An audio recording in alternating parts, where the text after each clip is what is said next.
No idea.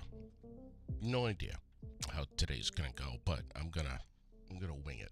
Here's the thing about here's the thing about the flu is that there's a sense of, and I don't know how many of you out there have had the flu, but there's this weird, like,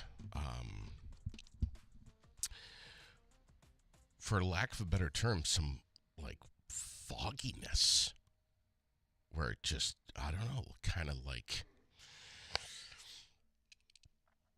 almost like I've been smoking on a little something, but I don't know. And I've heard, well, you got to be pushing the water, and I have basically consumed a lake, and still drinking so much water, so much water. So I know it's not dehydration. So, um, wow. We got a lot of stuff going on, a lot of stuff to talk about. We're looking at cloudy skies today, for the most part. Highs around 15 degrees. It's going to be cold. Tonight, 4, mostly cloudy, um, kind of uneventful. This weather forecast is like, this is some boring stuff, man. Thursday, tomorrow, overcast and 20 degrees. Um, it would be fun to have G Spot back with us, though, on Thursday, tomorrow. So I have to.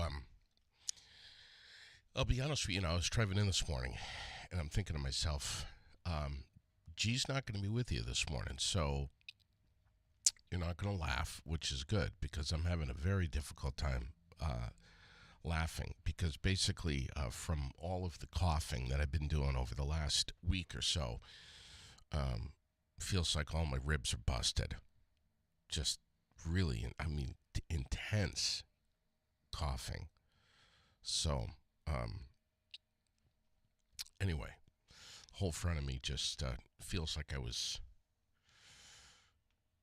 training over at Granite City MMA or something. Thursday, yeah, 20 degrees tomorrow, overcast. Friday, sunshine, 26, and maybe some snow. Um, Measurable snow on Saturday, maybe, but it's not going to be much if we do get any. Glenn is saying, how do you like the lemons? So Glenn sends me this recipe here. Let me see if I can pull it up here so I can make sure that I've got it right. Glenn Brummert, and he's done this before. He has sent me this recipe before. Nature's Flu Shot. Lemons, garlic, ginger powder, honey, pineapple juice, cayenne pepper. And it says blend all the ingredients thoroughly and store in a glass jar. Take 1 cup 4 times a day until the symptoms are resolved. So here it is, buddy. To good health.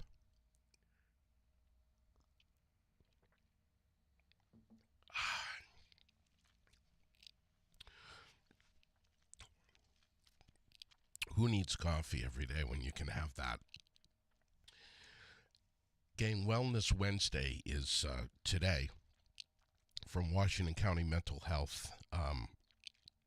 It is happening at around 4:30 this afternoon. So come on out and relax, get a massage, a chair massage, a table massage, try some Reiki, some myofascial body release, some acupuncture. It's all free. Get a hot cup of tea and reserve your appointment if you can with Robin at 802-479-4055.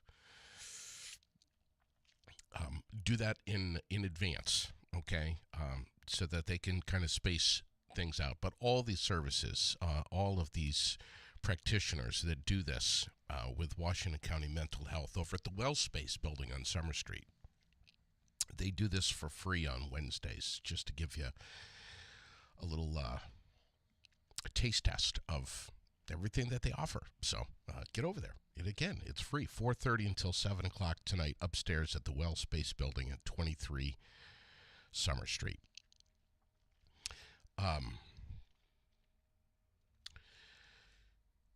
Thanks for bearing with me this morning.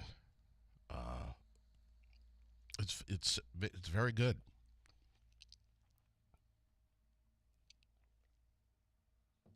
Very good. I like that zing. I think I may have gone a little heavy on the cayenne pepper, which will probably get me on the back end later, if you know what I'm saying. Sports. So Los Angeles beat Minnesota 27-9 in a game that was played in Glendale, Arizona, due to the LA wildfires. Final game of the wild card matchup. Watched a little bit of it. In and out. Sometimes could hear it, couldn't see it. Sometimes could see it, couldn't hear it. But either way, tried to watch a little bit of football.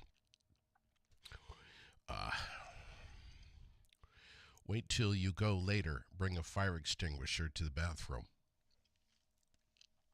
While I was fluing late last week and over the weekend, a few things happened.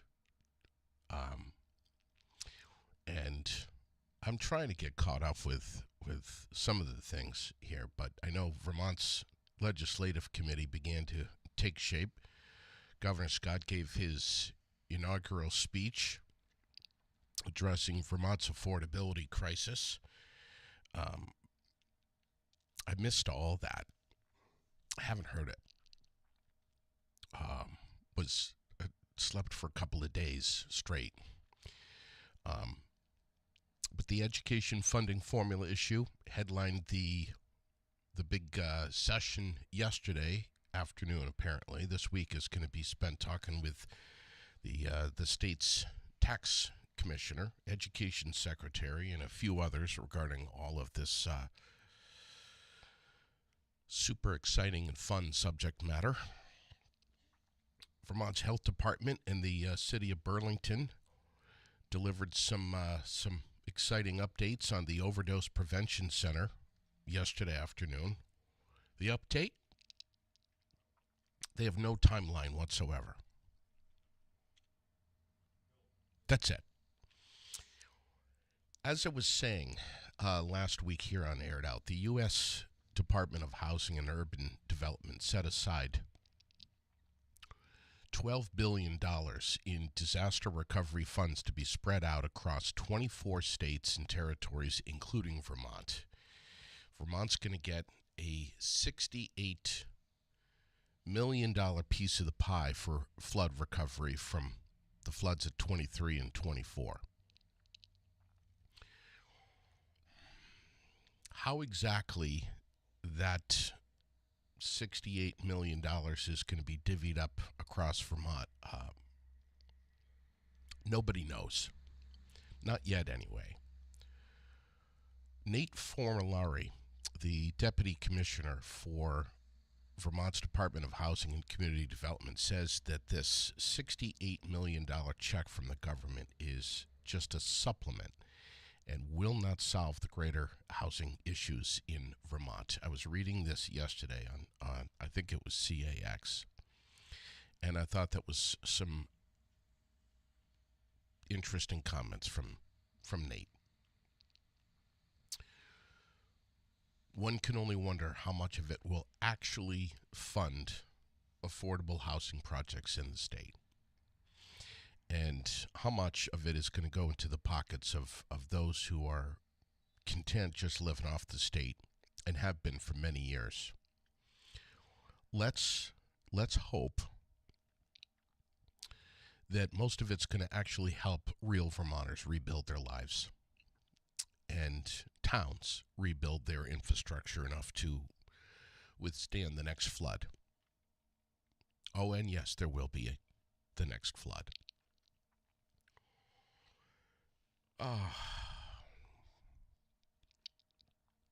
it wasn't easy reading some of the stories going on in Vermont over the last couple of days. What else is going on? Burlington city councilors debated their relationship with the police department, discussing recruitment issues and officer morale. And the timing really perfect for all of this. Just as the temporary executive order was signed by the mayor last week, I actually hurt myself when I fell off the chair after reading it. An executive order that requires the police department to filter press releases through her office before sharing them with the public. Now, I know this story has been hanging around now for a good week, maybe more in Vermont, but wow, what a cluster in Burlington. Meanwhile, Mayor Mulvaney has been accused of political posturing and continues to take fire for mixing personal opinion with official communication. And that all of this can lead to great confusion, misrepresentation, miscommunication. Von Herman, you are spot on. And to add that clear and consistent messaging ensures that fellow Burlingtonians receive accurate information and impartial information to make informed decisions on the trust and integrity of our city leaders lends support that you are, again, spot on. Really something else. But has all of this fallen on deaf ears? I don't know. We'll all watch and wait, right? Don't get your hopes too high, though. Oh, my goodness.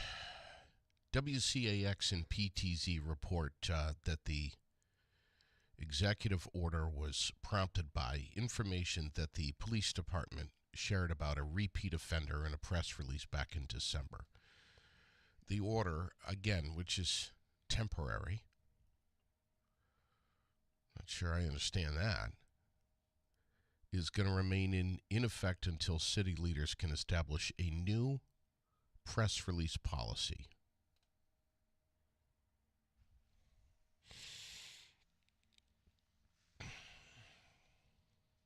Sounds like they're just, Mulvaney's just trying to, I don't know, man, come up with a way to keep information away from Vermonters.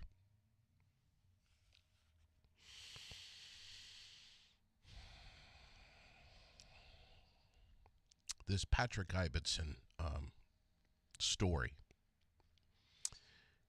is what it is as a repeat offender, and the public deserves to see and hear uncensored, unfiltered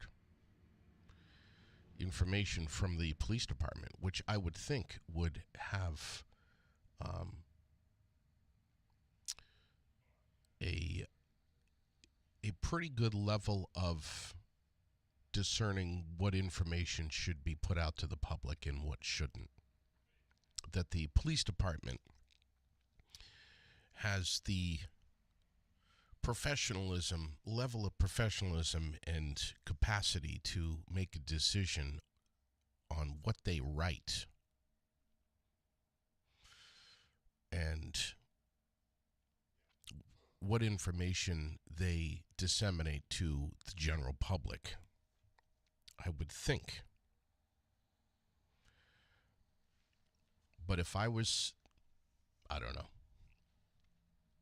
if I was the chief, I mean, how condescending to say to the police department, you're not putting stuff out until it passes my desk first. Wow. How embarrassing that Burlington keeps letting this guy and others, many others, go free. Exactly. No transparency. They keep letting him go. Still. And they don't want the public to know about each time that he's slapped on the wrist for each offense that he commits. He is more than a public nuisance. He's a public hazard. And like so many others, needs to be removed from our communities. You're right, Stacy. Censorship at its finest right there. Burlington, you got a lot of troubles. And the affordability crisis continues in our state. But Burlington, man, you guys buckle up, because you ain't seen nothing yet. Now we got Burlington residents facing numerous impacts to their wallets on town meeting day and in next year's budget. This looming bond vote that is now getting traction in the news today, and the property tax hike. Yeah, Burlington, buckle up. 25 is going to be a wild ride for you. Really is. Let's see. What other headlines? Vermont woman rams police cruisers, injures deputy during a pursuit. Her name was in a press release because it happened just outside of Plattsburgh. Kohl's is closing 27 stores across more than a dozen states as the struggling retailer looks to improve profitability. 1,150 stores nationwide have been listed as underperforming. Now calm down, Kohl's fans. Berlin's not on the chopping block, okay? At least not yet. We'll be okay. What else was happening while I was under the grips of the flu? Checking WCAX, the Montpelier Police Department responded to an unusual call over the weekend about loose donkeys blocking the road. Police say they got multiple reports of donkeys wandering up and down Main Street on Saturday morning. With the help of the owners of the donkeys, officers were able to round up all of these asses safely and bring them home without any incidents. One of the dreams that I had when I had the flu was very similar. Donkeys were roaming the streets, and mailboxes everywhere were blowing up all at the same time. It was insane. Wait a minute. That was actually happening in Wolcott, Johnson, and Morrisville. Minus the donkeys on the loose. Yes. But the Lamoille County Sheriff's Department is investigating the blowing up of mailboxes. Apparently everyone's mailboxes are blowing up in Wolcott, Johnson, and Morrisville. Where's the security camera footage of this stuff? You know? Maybe someone's trying to stop all the soliciting from Capital One. I don't know. And while I was under the weather on Saturday, I missed all of the Devin Halleck excitement. Halleck, who was spotted walking along North Main Street here in Barrie, big as life, gives chase, ends up on the roof of a home for 2 hours before giving up. Saturday night, I think. He'll be back in court again soon, but hopefully the judge isn't the same judge who's friends with Patrick Ibbotson. Just saying.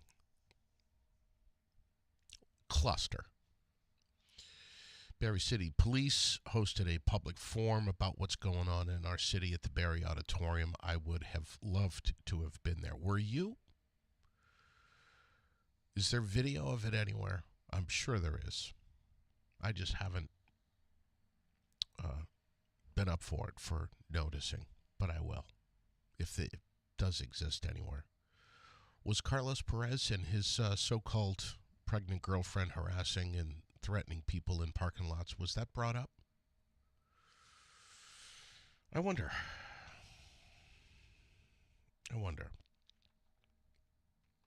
Yeah, good morning. Hi, this is Townsend from. I'm not sure who that is, but they, I don't think they know that they're on the air. I'm trying so hard not to laugh. I really am. I'm going to see if I can reach the busy crew over at Montpelier Volkswagen and Montpelier Mazda this morning. Oh, are they there? Good morning. Can you hear me all right? Yes, sir. Can you hear us? Yeah, we can, man. How are you? Jason Trombley and Chris Olson. What's going on? JD. What's happening? JD. How are you this morning? Oh, man. I couldn't possibly feel any better. I'm just Have you guys had the flu ripping through the dealership over there at all or not? We've been lucky on Volkswagen side so far. We're hoping to stay that way. Yeah. Now, what's the explain to folks, you guys are in the same building, but there is a rather thick wall between the two of you. Is that right? Yeah, go ahead, Chris. There's you could actually take it and close the fire door, and they're two separate buildings attached, kind of like a townhouse. The manufacturer and everybody decided that it's best to have two separate stores. That way you have technicians and sales representatives and management that all knows all about the brands we represent. So Jason and the Volkswagen crew, they're Volkswagen experts, and we have myself and Derek and Stephanie and our product specialists here and our technicians on the Mazda side. I mean, they are Mazda people. It is such an impressive building, brand shiny new. I mean, you could eat off the floors in there. Everybody looks sharp. Everybody is so professional. And I got to tell you, man, Chris, I was browsing through some of your stuff on social media last night. Mazdas today are just not what I remember, dude. I mean, it's like these are really impressive looking vehicles. My God. Yeah, we like to say they're a premium car at a price you'd be surprised at. The whole idea that Mazda has taken in the last, decade to roll out is this very, very clean fit and finish, very, very reliable. But they're very much a premium car for, they include all the safety features on every trim. The leather, we have like Napa leather in many of them. And even when it's not leather, the soft surfaces that they put on the dash are just premium fit and finish. You can't, we get BMW, Lexus, Volvo customers in here every day going, wow, look at this. But they're affordable too. Yeah, there is definitely a wow factor, which I had last night when I was glancing through some of the stuff. And I even said to my wife, I'm like, I remember being like 10 years old in 1980, 79 to 80, riding around in my mom's backseat of mom's Mazda, which was this silver Mazda with the red vinyl seats in the back, and she loved this car and was like, I'm telling you, someday you got to get a Mazda. They last forever. Well, JD, we're waiting for you to swing down when you're ready for your next one. We actually have a model that it's called the Carbon Edition in the CX-5, which actually has red seats, and the new CX-50 hybrid comes with red seats. Like that red is a signature for us, for Mazda. It is so impressive when you walk into that dealership. Low pressure, great prices. That's the bottom line from you guys. It's just a big family over there. And what's the deal, Chris? If someone wants to come in and they see something that they really like, what's your inventory like, and what's the deal with test drives?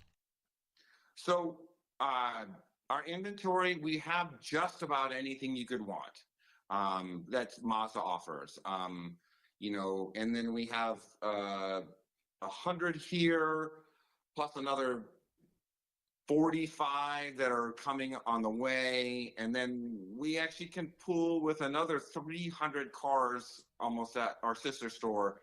That for those folks that are here in the Montpelier area, you no longer have to go somewhere else to find the Mazda that you want. We have them either today, ready to take home today, or just the next day away.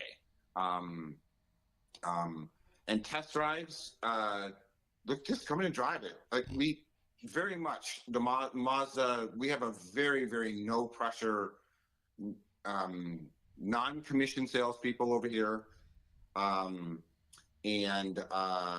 they are just here to help you find a car that you love. And if you don't, go look at a Volkswagen too. Like we're a one-stop shop for all of it. So what's the deal with pricing right now? Are there any big offers that you guys want to get out there, want to push out there for APR? A lot of people are like, hey man, it's a new year, but what's going on with the feds? We're watching the rates. What's happening? What's the deal? Yeah. And I don't know how much you all watch the feds, but it looks like the feds are going to hold steady on the rates. But Mazdas have stayed low. We have financing as low as 0.9.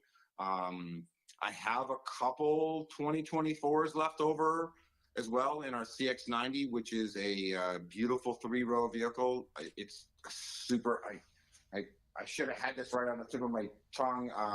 I believe it's like $399 lease on it on a CX-90, which is 3 rows, all the safety features, all-wheel drive. Every SUV that Mazda sells is all-wheel drive. So between 0.9 and some low lease payments, take your pick. Yeah. Getting a question here in the comment section while we're live here. Do Mazdas make trucks? They do not have trucks in the United States. Yeah. I wish they did, because I have to have a truck. So one of my vehicles is a truck, and the other one is a Mazda 3 turbo hatchback. But they do not make trucks. The last truck they made was actually a partnership with Ford way back in the 90s, and so they don't have trucks. They don't have trucks, and probably we won't see them in America in my career. All right. Let's see, is Jason right there? Can we chat Volkswagen? Oh, yeah, he is. I'm here, brother. Buddy, I know that you guys have had this huge sign and drive event. What is the deal with that over at Volkswagen? What's the deal? Can you literally sign and drive a car away? So you can. Unfortunately, the sign and drive program ended at the end of the year, but that doesn't stop the fact that we still have great deals right now. I mean, I got over 230 new Volkswagens on the ground here, ready for people to take delivery. Every shape, size, most colors, Yeah. and options that anybody could want. We do have our super low ID4 leases.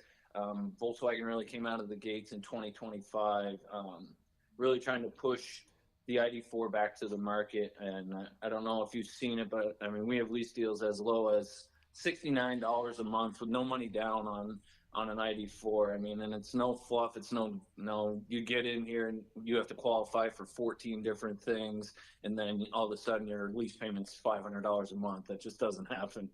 JD, they tried to get me on the Mazda side to lease an ID4. They tried really hard. I put a few days of work into it, and we're not there yet. Wow. I mean, when I saw that on your social media, I was like, how is that possible? $69 a month. Yeah, it's Volkswagen's really put their best foot forward in January with giving the dealers the support they need to really push these cars back to the market. And all it really means to you guys, the consumers, is a great deal on an electric vehicle that can do everything you want it to. The technology is very, very well equipped in all the models, and you get all the services here, your lifetime state inspections as well. So Wow.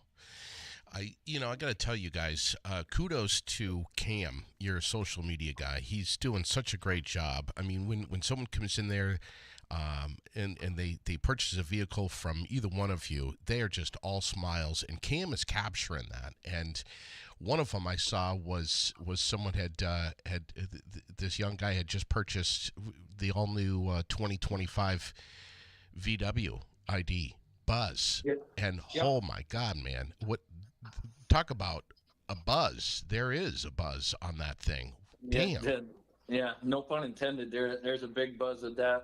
Everybody's been waiting for the ID Buzz for a couple of years now, and what a vehicle! I mean, it's really worth the wait. You come in, it gives you that nostalgic feel of the old VW bus that you had back way before my time. Maybe the microbus. 70s, I don't know. I'm throwing crap at the wall here. Just so you know, so I'm a little bit older than Jason. Everybody knows, but we actually had one of those orange Volkswagen vans. I see the orange ID Buzz and I go, dang, that looks like the one when I was a kid. I know, man.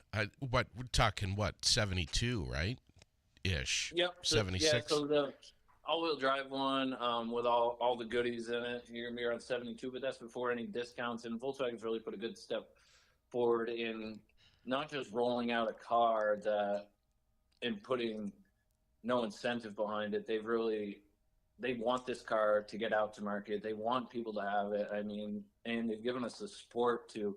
You don't just get one, you can come down, you can touch it, feel it, drive it, because it really is an experience all in itself. And it's all-wheel drive? Yep, you can get an all-wheel drive. We do have a rear-wheel drive one here as well. Fully electric. Fully electric. Fully electric. So have you had a chance to test drive this thing, and does it have a little nad? I did test drive one. With a customer, actually. All my sales consultants were tied up. So I asked her if she needed any help, and she said, "Yeah, can I go for a ride in a Buzz?" I said, "Yeah, let me grab a plate." And she said, "You're driving." I said, "All right, well, buckle up. Here we go." And it was really something else. I mean, we went up Galveston Hill, came down Town Hill, did the loop around, and the responsiveness of the vehicle for it being as big as it doesn't feel like you're driving something that size. Yeah. Wow. It's not a minivan. No, it doesn't drive like one. It's not your mother's minivan. I would love to pop over there sometime, stream live, and hop into one of those things if you have one available, and take our followers of Aired Out for a little test drive themselves. Absolutely. We're always here, bud. All right. Ask my wife. I'm literally always here. Boys, thank you ever so much. I got to get over there soon, and let's plan on a morning live stream over there one of these days. Is the coffee hot? Always. Okay. Thanks, guys. Have a fantastic rest of your day here, and we love everything that you're doing. Part of the Autosaver Group, the best price period. Of course, you can browse them online, MontpelierVolkswagen.com, MontpelierMazda.com, 1189 U.S. Route 2 in Berlin, just past the roundabout. And get over there and say hello to Chris, to Jason, to anyone, part of the staff. Appreciate you guys. Thanks, JD. Hey, JD, keep up the great work, bud. Thank you, my friend. We'll talk to you guys. Yeah, we'll talk to you real soon. All right, bye-bye. All right. Again, if you're if you're just tuning in, we got a few folks, a few scragglers here this morning. We're looking at some a cold stretch here that is going to continue for maybe another day or so. What is it? 16 today. 16 today. What is it? 4 degrees tonight, I think, is what they were saying. 4, 5, 6 degrees, somewhere in there, and then little bit of a rebound tomorrow on Thursday with cloudy skies and around 22 tomorrow, and maybe some snow for the weekend. But we're watching things here. We're watching things, at least I'm trying to, carefully. Oh, man. Jack Smith defending investigation into Donald Trump's new report out there. Pete Hegseth confronts allegations of misconduct at the Defense Secretary confirmation hearing. I'm not sure if you've been following any of that, keeping up with any of that.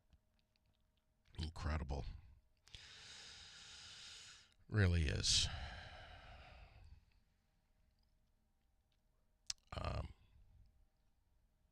Wow. National headlines. Firefighters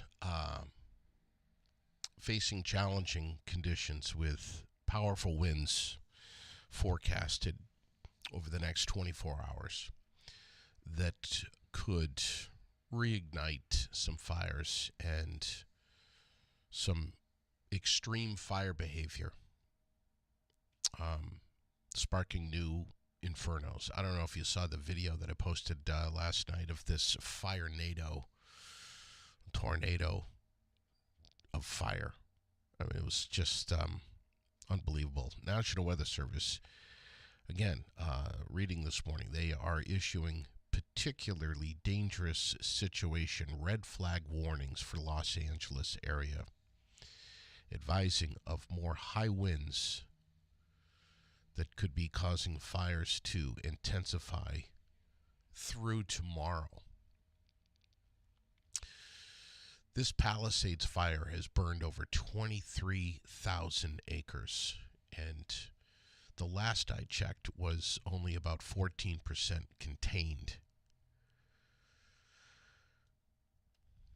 This is crazy stuff. Do you remember last week when I was talking about this and I was like, things are going to get worse real fast? And it's those goddamn Santa Ana winds or whatever they are. I just can't even imagine being there. The hotels, I mean, people, fill in the hotels because they have no place to live. The pets, the livestock, everything. And the children. And now we've got this new blaze, called the auto fire, that broke out Monday in Ventura County. Part of an area under the highest fire threat as winds pick up. The response from the fire department, I can't even imagine. We see the news. We see the planes and helicopters dropping this chemical retardant on the fire. But like somebody said last night, when you got flames that are anywhere from 50 to 100 feet in the air, dropping these water on this or chemicals, they're not even making their way to the ground. They're disintegrating. Water is vaporizing before it's even had a chance to get to the ground, to soak the ground. It's just, it's unbelievable. Apocalyptic. Meanwhile, the Eaton and Palisades fires, the second and the fourth most destructive in California history. And that's really saying something, because California's had it. That state's been burning for a long time. Total area burned by the Palisades, Eaton, and the Hearst fires, 60 square miles. An area that is larger than Paris. Have you seen some of the aerial pictures before and after? Saw some last night. Couldn't believe it. But meanwhile, and listen, I know there's tensions are high, emotions are high. There's a ton of finger pointing going on. The mayor who promised that she would not go overseas visiting Africa before this fire, even though the warnings were coming out in the weeks leading up to it that there could be a devastating fire, that the conditions were prime and ripe for a tragic fire. And the mayor did what she said she wouldn't do. She left not only your state, not only your city, but the country. You know, and Governor Newsom, I mean, everybody is talking about that too. And the reservoirs that were left dry, fire hydrants that are running out of water because the reservoirs have gone dry. It's, I don't know. It seems like we just can't have a tragedy without it getting political. And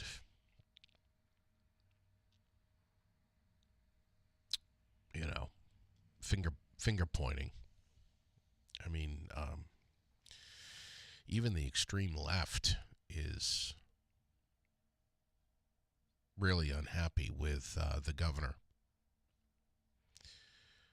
for apparently ignoring warning signs that something like this was not only possible, but imminent.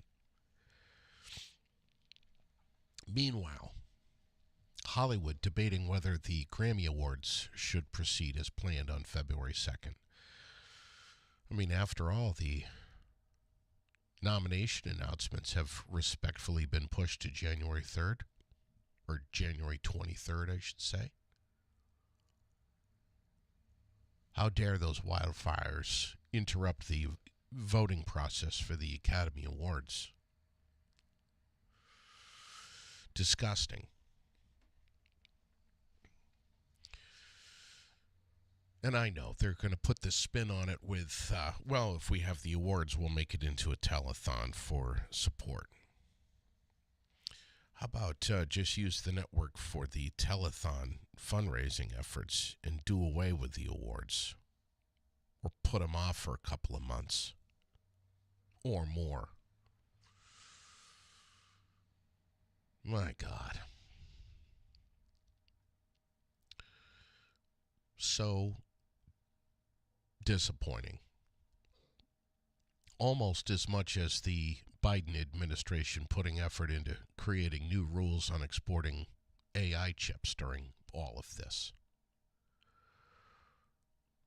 Who gives a shit about that right now, Joe? Did you get the memo that LA is burning? I know, he's trying to squeeze in a few things before he cleans his desk. I understand. And the fine dignitaries of LA are worried about whether or not the mess is going to be cleaned up in time to host the 2028 Olympics. Again, disgusting. Really, is that what we need to be focused on right now and worried about? Is the 2028 Olympics and whether or not they're going to happen in LA? But listen, if it's getting too much for you just drowned it all out in confirmation hearings this week. I don't know what else to say. But here are the sad facts. The death toll is 24. At least that was the last I had heard last night. And likely to rise. Investigators have determined, according to the news today, the actual spot where the Palisades fire started. It was apparently on a ridge near a hiking trail. Now, CNN says it's not clear what ignited that fire, but the story of how it started is slowly getting leaked. Was it the New Year's Eve fireworks, which some say is the culprit? Or was it the illegal immigrant lighting a joint with a blowtorch who decided to light up a few dead Christmas trees that people had left out for trash collection?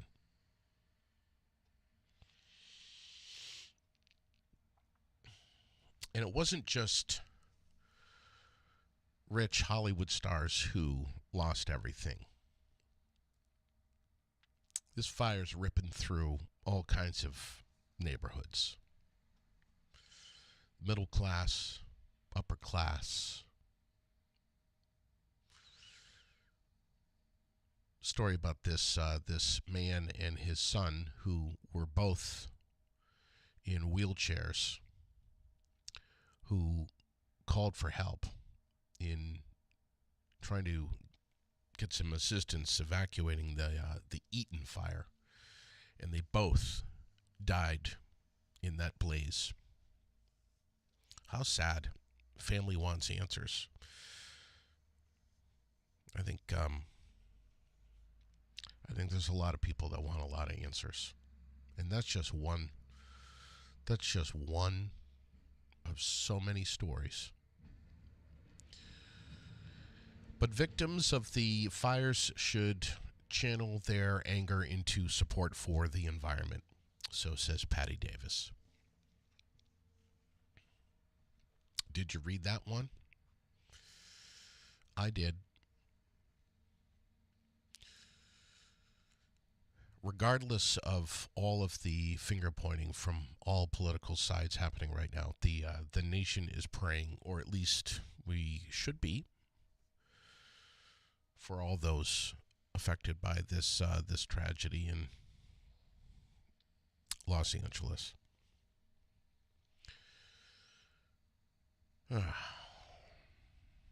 Let's see what else. Jack Smith, who indicted Donald Trump on charges of illegally trying to cling to power after the 2020 election, said in a report that there would have been sufficient evidence to convict Trump in a trial. Of course, Trump's presidential win made it impossible for the prosecution to continue. This is history unfolding right before our eyes, ladies and gentlemen. The Education Department canceled student loans for thousands more borrowers. The loans of more than 5 million Americans have been completely erased and forgiven.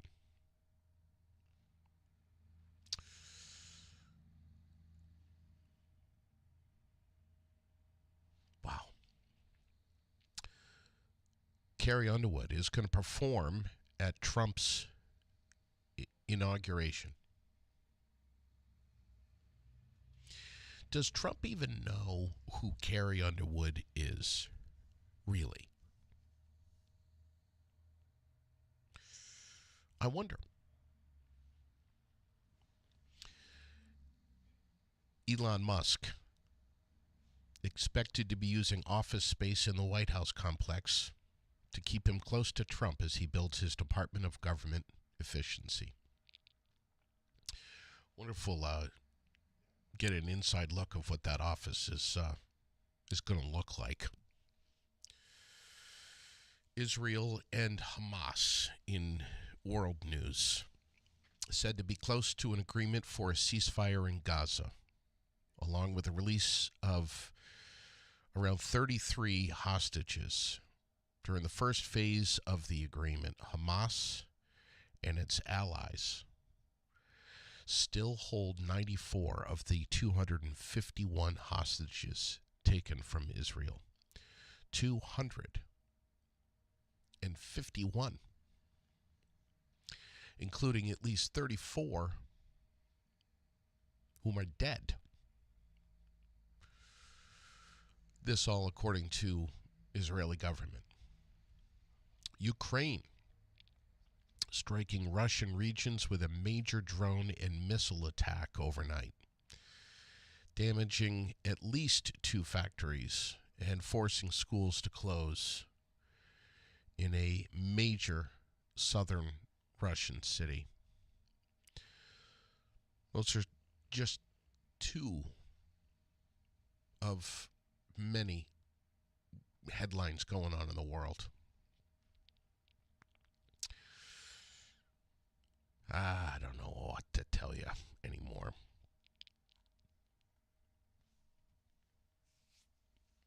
Massey's saying he watched Iron Man 2 yesterday. I forgot there was a quick Elon Musk cameo in that movie.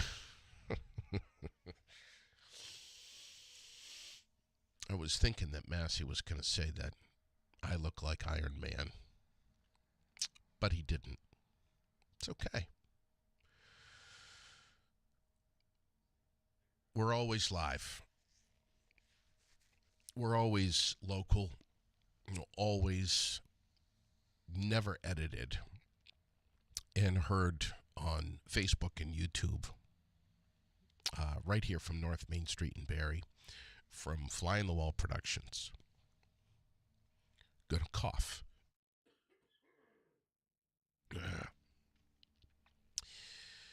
Try to be real. We try to be raw and relevant and relatable. Little under the weather. Coming back. Feeling better. And looking forward to, I don't know if Rex is going to be with me on Friday. I'm hoping that we're going to get G in here. And he doesn't know it yet, but one of the things that I'm going to be discussing with G tomorrow is that Walmart's logo got its first facelift in nearly 20 years.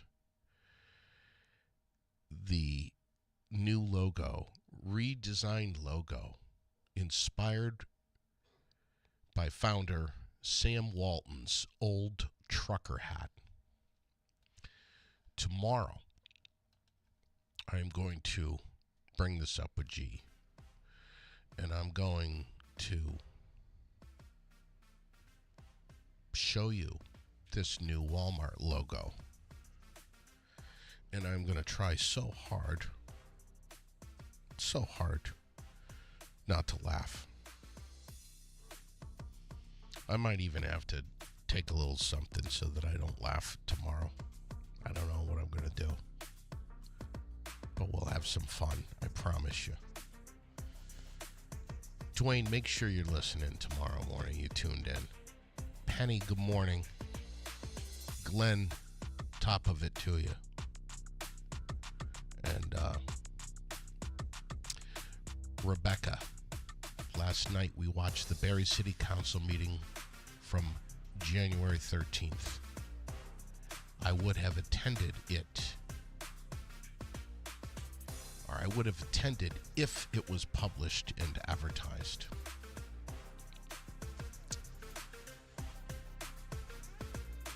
Glenn, thanks for the recipe concoction of hundreds of lemons, garlic bulbs, cayenne pepper, ginger, tequila, and everything else that you made me make. Right here.